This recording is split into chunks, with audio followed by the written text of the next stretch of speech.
Hey guys, this is very interesting question. Can you solve 6 times 2 minus 10 divided by 5 plus 2?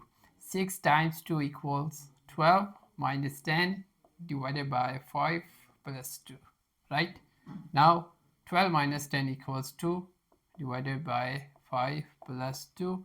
Now 2 divided by 5 equals 0 0.4 plus 2. Now 0 0.4 plus 2 equals 2.4. But this is wrong. So follow the order of operations. We use PEMDAS rule. Addition and subtraction after multiplication and division, right? So multiply first and then divide.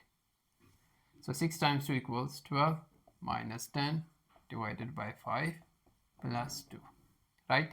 Now 12 minus 10 divided by 5, 10 divided by 5 equals 12 minus 10 divided by 5 equals 2 plus 2, right?